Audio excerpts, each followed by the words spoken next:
Praise lord. దేవుని ఉన్నతమైన నామమునకు మహిమ కలుగునుగాక. ప్రభు నామమున మీ అందరికీ హృదయపూర్వక వందనాలు.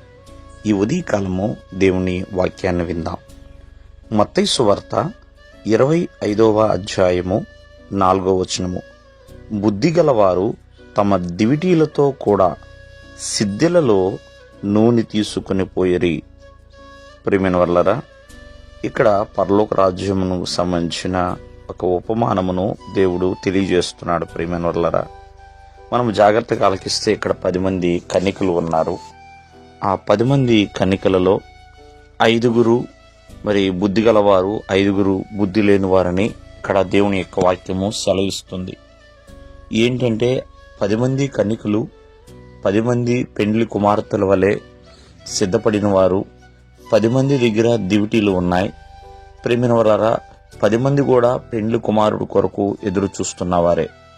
కానీ 5 మాత్రమే దివిటీలతో పాటు నూనెను కూడా, అంటే అవి వెలుగుతూ ఉండాలంటే నూనె కావాలి కాబట్టి వారి సిద్ధులలో నూనెని తీసుకుని వెళ్ళారు. మిగిలిన వారు తీసుకువెళ్ళలేని పరిస్థితి అండి. ప్రభు అంటే వాళ్ళు తీసుకువెళ్ళలేరు.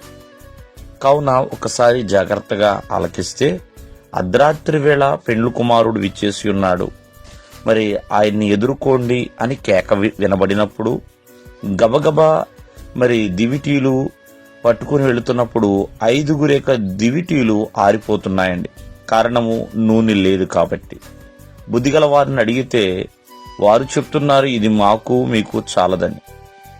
ఇక్కడ వీరు శ్రద్ధ కలిగిన వారు కాబట్టే ఒక చక్కటి సిద్ధపాటుతో దివిటీలో ఆరిపోకుండా చూచుకున్నారండి. వీరికి సరైన శ్రద్ధ లేదు కాబట్టే బుద్ధి లేని వారిగా ఉండి దివిటీలు ఆరిపోతాయేమో అన్న ఆలోచన లేదు. అప్పటికప్పుడు సిద్ధపడదాములే అన్న ఆలోచనతో ఉన్నవారు ఉన్నారు. కావున ఆత్మీయ జీవితంలో నూనె అనే ఒక ప్రార్థన మనలో ఉండాలి. నూనె అనే ఒక వాక్యము మనలో ఉండాలండి. శ్రద్ధ, పట్టుదల, సిద్ధపాటును తీసుకొస్తాయి. అప్పటికప్పుడు సిద్ధపడదామనంటే ఏమీ అవదండి. కావున వీరు సిద్ధపాటు కలిగిన వారు కాబట్టే ఎంతో శ్రద్ధతో ఉన్నారు. పెండ్లి కుమారుడు యొక్క విందు గృహములో ప్రవేశించడానికి వీరికంటూ ఒక అర్హత లభించిందండి. తర్వాత చూడండి, ఈ సిద్ధపాటు లేక తర్వాత మేము సిద్ధపడ్డామన్న ఉపయోగం లేకుండా అయిపోయింది. కావున శ్రద్ధ కలిగిన వారిగా ఎప్పుడూ ఉండాలి.